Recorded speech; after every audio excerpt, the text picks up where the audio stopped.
It's very, very interesting. It's storytelling. And let's listen to Adrian Lai with his topic, Make Storytelling the Center of Your Photography. Welcome. Hello, thanks Jessica. Hello, good afternoon everyone. So, okay, we have a few people here. Okay, can I just ask those who are sitting here, right? All of you professional photographers? Anyone? Okay, hobbyists? Okay. Do you consider yourself storytellers? No? No, not storytellers? Why don't you consider yourself a storyteller? Is there a reason why you don't tell stories with your pictures? Is it just for fun or what? Okay. Alright, anyway. Alright. First of all, I want to congratulate you for joining us because storytelling with still photography is actually very, very difficult. So I understand when you say why you're a photographer but you don't feel like you're a storyteller, and because it is actually one of the most difficult things to do. Because if you think about it, right, a still photograph, how do you tell a story? You know, normally a story you tell, oh, this happened, right? But with a still photograph, that's all you see. So why is that considered a story? All right. So today, I want to try and help you with some of the storytelling techniques that I've used over the years, and I want to break it down for you, and hopefully you can try and tell stories with the techniques later, okay? All right. But first, today is not about technique, okay? So I think a lot of you are very good photographers. You all know how to use your camera, you can edit and all, right? So it's not about that. There's no secret hack, okay? No some special button in your thing that will make your photo suddenly a story, okay? No visual theory, nothing of the university nonsense, not criticism as well. So sometimes I might sound like I'm talking bad about certain kind of photography, but it's a different kind of storytelling I'm trying to share today, okay? And finally, it's not about photojournalism. So we all know photojournalists, we all hold them in very high regard, you know, they are the ultimate storytellers of still photography, right? But I'm not trying to tell you how their job is, okay? What I am is, let me introduce myself. I'm actually a filmmaker, so a cinematographer, which is basically someone who does photography in motion picture, okay? It's about moving pictures, all right? And I do story coaching, which is like script doctors, you know, like people who send me their stories and I help them improve the storytelling for a movie, all right? So this is a picture of one of the movies that I made. These two guys are actually national wushu artists, and we made a kung fu gangster movie, and you know, so yeah, this is one of the scenes, and you can see we make fake blood and fake knives and all that, right? So this is how I spend my weekends, okay. But I also do photography, so in case you're wondering, I'm not just a filmmaker, I also do photography. This picture is one of the earliest pictures I've ever taken, more than 13 years ago, with a 2.0 megapixel Kodak point and shoot. All right, this was in Montreal, Canada, the Basilica de Notre Dame. All right, this is a wedding shoot did in China, Shantung, and this, if you can see, right, is one of my favorite pictures to explain storytelling. Okay. I took this picture of actually a flower bud in Vietnam, okay? But if you look closely, these two looks like a face. So this guy, that's the eye, this guy, that's the eye. And these are the hands, all right? And I like to tell myself the story that this guy is falling down from the tree, and this is his friend trying to help him. Help me! You know? So this is how I entertain myself with my photographs. Okay, so back to the program, all right? So today, this is the question I want to ask first. Is photography about reality? Anybody? Free model shoot, anybody? Okay, well, photography Okay, my answer is that photography is not reality. Alright, and I'll tell you why. Every photograph is actually a story. Okay? Now if you look around, right, there are thousands of photos here today. Every photo, if the story is not in the photo, the story is outside the photo. It is the story about the photographer as well. It's a story about the event or something that has happened, right? So no matter how you perceive a photograph, it is always an angle of reality. It is never just reality. So in a sense, if you are taking photographs, it is always storytelling, all right? So let's go to basics, okay? I want to introduce something that actually all of us know, okay? What is a story, all right? So, in school we learn, pada suatu masa dahulu, okay? Once upon a time, that's how you start a story, correct? Or when you go mama, hey, you know that fella, you know this is what happened, you know that fella, that one, you know, look like that one, right? You know, that's how you start a story, right? When you go to mama shop. Or wow, this morning you know what happened or not, you know? Wow, and then this happened, and then that happened, and then this happened, and then boom, punchline, and then voila, like that. You know what I mean? So that is how we all tell stories, isn't it? You know, that is exactly how everybody communicate when you tell about your day, right? So we all actually naturally understand what is a story. So, okay? Storytelling is actually a craft. In the sense that when we say storytelling, right? When you take a picture or you make a movie or you write a karangan, right? You are trying to make your story something that is worthy of a lot of people to hear, right? Or see, right? So it's a craft. A craft means something that you can learn, something that you can improve, and something you have to practice, all right? So today I want to try and break it down in like 20 minutes and, you know, hopefully you can try this later, okay? All right. So this is the classroom part of the presentation, okay? So at the very least, okay, follow me if you can. A story must have a character, okay? So a character can be a person, a group, like the bunch of photographers you saw just now. Can be a building, can be a flower, can be animal, can be alien, ghost, and can be the photographer, okay? Now the point of a character is to attract attention. So the word here I use is intrigue. That means you take a photo, it looks interesting enough that someone will go and, this is interesting, all right?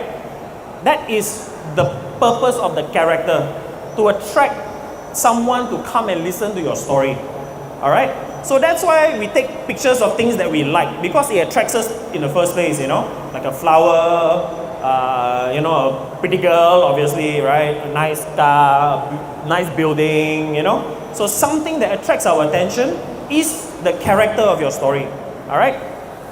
Once you have the character of the story, how the story moves is what I call change. So a story must have two things, yeah? Character, and it must change, or it must flow. That means there is a feeling of movement.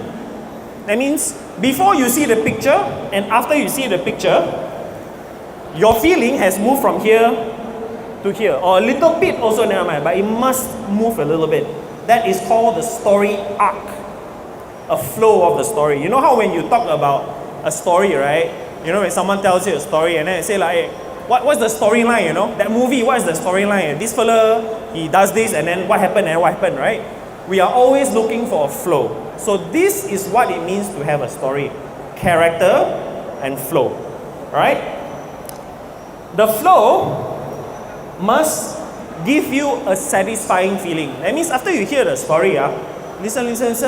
Oh, wow, I understand, I get it now. There's clarity, you know, you understand. I understand. Oh, that is a great story, you know. That's the satisfaction you get. So a good story leaves you satisfied, okay? Okay, that was the most difficult part already, okay? Bear with me, okay? Alright? So, today, I'm going to based on what you just heard, these are the 3 things I think you can try and that I think you can do immediately to try and improve your photography storytelling. Okay? Number 1. Okay, up. Okay, make it clear. Alright? Now let me explain why I say make it clear, okay? Okay, we all have encountered this kind of exhibitions lah. You have a picture of a flower and then someone tells you a very vague story about it. This is a story about entering the mouth of beauty or something, right? Something poetic, artistic naming, right? But what it does is when you have something artistic, right? All you are doing is you are drawing attention to the naming of the picture. You don't care about the picture, You care about why this fella go and name this picture like that, So that is a different kind of story, right? Another thing that tends to happen is you do it very obviously. Purple flower and blue dragonfly. Title. Yeah, I can see lah, it's purple flower and blue dragonfly. You don't have to tell me again, So it doesn't add anything to your picture, it doesn't clarify, alright? So, something has to make it clearer or more interesting. So make it clear. Now, instead what you do is you create an interest and then you clarify, very simple, okay? This is one of the pictures from 8-year-old kid from one of our exhibitions there, right? So, it's obviously something strange is going on, alright? This kid is trying to be Ninja Turtle, okay? But the story is, his father refused to buy him a Ninja Turtle suit, so he actually has to make this by himself. He made the whole suit by himself, okay? He's so proud of it, he's taking a selfie, alright? And then the sister saw this and like, oh, my brother's so cute, so she took a picture of the brother taking a selfie of himself with a Ninja Turtle suit, right? So a very simple example of a storytelling by a very young person. Okay, this is what is happening, right? People are only satisfied when they know more after seeing the picture.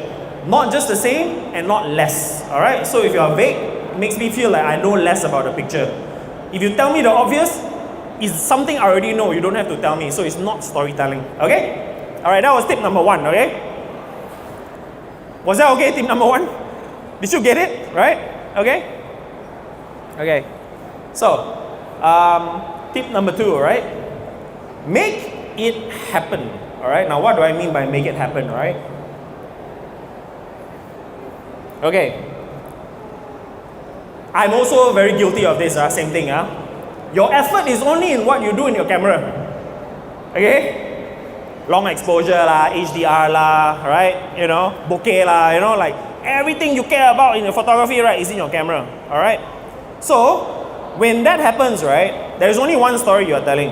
This is, I am a photographer, alright? I can do bokeh, I can do HDR, I can do long exposure, my camera very nice, my camera very expensive. Now, we tend to do this, everyone is guilty, it's fun. Of course, I understand it's fun, right? But it's not storytelling, alright? Now, what is storytelling when it comes to this? The stories start with what you put in front of the camera, okay? Unless the only story you want to tell is how you capture the picture, okay? That is the only other story that you tell. Otherwise, all the stories happen in what you put in front of the camera, alright? Okay, you all know this picture? This was one of my favorite pictures of the year, alright? If you can see, everybody here is taking a selfie. Alright? So everybody wants to be the story of the event, That's Hillary Clinton, right? So you can see that there is a lot of stories you can draw from this one picture, right? But again, it is what you put in front of the camera that becomes the story, alright?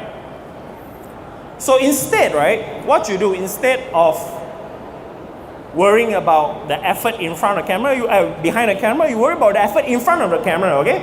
So let me give you a very interesting tip, right? In the filmmaking world, right, when I make films, especially when the actor is not so good, what you need to do is you need to bluff the actor, okay? So if the actor has to pretend to be scared or worried or concerned, right? You don't tell them, okay, this scene now, right, you are very scared. Because they won't feel scared and it will look very fake on the camera, all right? What we do is we tell them, okay, now you do, okay? You do mental mathematics, okay? From now, in your head, you count, okay? 1 times 13 is 13, 2 times 13 is 26, 3 times 13 is 39, right? Okay? As they progress, 4 times 13, 5 times 13, right? It becomes more and more difficult. Then you can see their face start to stress, like, what is it now, right? So, when they are conscious about it, what they'll start to do is they'll start to be stressed, but they'll start to act as well. So you will see when you capture, right, it's a more authentic expression of their emotions, all right? But what it is actually is you are manipulating the emotion. It's not what's really happening, but it appears like that on the camera, all right? So what we do is we stage something, make something happen. After all, right, a photograph is not reality anyway. It is a story, it is a story, right? You're telling a story. So what you do is you try and help the character in front of the story to tell the story you want to tell, right? So what I like to do is like portrait shoots. People who do portrait shoots, you will know, right? Sometimes you'll tell, okay, why don't you try this? Can you imagine that you are swimming or something, Can you imagine you are flying or something, right? You are telling them to do something to create the moment for you to take a photograph, all right? The other interesting thing I like to do is I like to challenge them, especially with kids. I do a lot of photography with kids, right?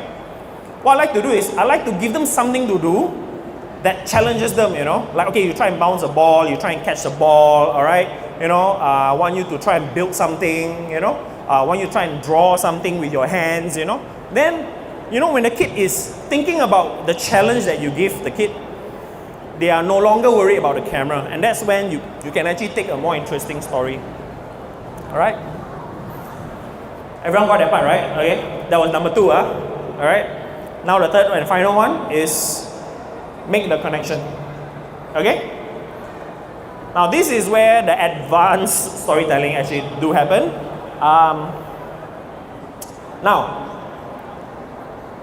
capturing reality is not storytelling. Not complete storytelling, okay? What I mean by that is that this is a picture I took in Vietnam, all right? I took a picture because I saw, contrast, shadow, anti-bicycle, young boys on motorcycle, right? I mean, street photography is just, something that happened, right? That's the reality that they have, right? But what is the story? Actually, there is no story that I'm telling here because we don't have the connection to what is going on. We don't see a connection to what is going on. You don't know if they are related. You don't know what they're doing, right? It's not clear, all right? You cannot present reality. You can only present information. What that is, right, is only information. This happened, right? But it's not a story, you see. A story is when someone feels like they can connect everything that happens together, all right? So what I mean is, intention is very important, all right? Okay, this part 2 of a classroom, this is the slightly theoretical part, but the next picture will clarify for you, okay? Intention, all right? Try and capture intention in action, all right? What I mean by intention is we all want something, we all fear something, all right? We all love something, all right? But it's something you cannot see, right? I say, look at him. What you love, I cannot see from you, It has to be in action. It has to be something, But imagine this, right? I put a young boy in front of ice cream, but I put a glass barrier between him and the ice cream, right? You have a story there already. Because the boy will be looking at the ice cream, the saliva will be coming down, right? And then he cannot reach the ice cream, You can capture the intention because very clearly there is a story. This boy wants the ice cream, but he cannot get it, right? Now another version of that story is the result of the intention. Suddenly you give him the ice cream. Imagine the joy in his face, right? I got my ice cream already. This is what I've been waiting for, right? So the story is captured in that moment of him having his intention Dapat lah, okay? Now imagine, right, the ice cream, once it dapat, right, the first thing that happens is it falls to the floor. And then his older brother laughed at him, Imagine that scene, right? That is a story. So people's reaction is a story. Now what do all these things have in common? They actually connect you to the information you see in the picture. So the picture has a lot of information, but now you can see the connection. You understand, this is because of this, because of this, because of this, right? In the same picture. So this is how you can tell a story, okay? Now the next picture I'm going to show you is my favorite picture in terms of illustrating what storytelling is in one picture frame, okay? Everyone knows this picture? You know this picture, right? You don't have to explain this picture. It's very clear what's going on, Alright? But imagine, right? If I only show you the boy, you don't know what it's about, right? If I only show you the voucher, you also don't know what it's about, right? But if I show you both, you can make the connection. Okay? Character, intention, okay? Connection. Alright? So, these are, to me, the most powerful and basic storytelling principles that you use. We use this all the time in movies. Because in movies it's much easier because the picture moves, Something happens, something happens. Normal, we talk also, we move, we don't talk in moments of frozen moments, you see, right? But still photography is a very, very difficult medium to tell stories, it's different. So that's why when you take a picture, there is always words that accompany the pictures because it helps complete the story. Otherwise, most of the pictures here will be just pictures. They have no stories, So, okay? So again, right, no criticism. I'm not saying that nice pictures don't take anymore, okay? Not just story, okay? Please take a lot of nice eye candy pictures. We love that, alright?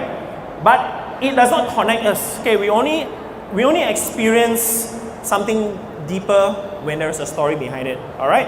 And because of that, we actually curated a gallery. You can see it over there. So my gallery is right here, the one right here at the stage, right? Basically, it's a bunch of photographs by non-photographers, people who don't take photographs for a living, they have no photographic skill, they have no reason to do it. They are young kids between 4 to 11 years old, and their grandparents who are like really auntie who cannot even look in their phone properly, okay? Right? But what we did was we coached them through a storytelling process. So you can see that we try to share, it's a social experiment to share what photography can do for storytelling and why it's actually something that's very accessible that everyone can do and everyone can learn to do. And how I presented the tips is the similar principles that are applied to the gallery. So I'm done with the presentation. Thank you for listening. We are open for, we can have QA if you want. We have like 8 minutes, okay? Or if you want, I can hang out at the gallery for a while. You can come and talk to us. We have 12 photographs, 7 by very young children. Facing here, the black and white ones. Facing the other side are the old grandparents. Our gallery is called the Family Treasures. So our theme is all about family and all about, the meaningful connections in our family stories. So, all right. Thank you very much. Enjoy the rest of the festival. See you guys again.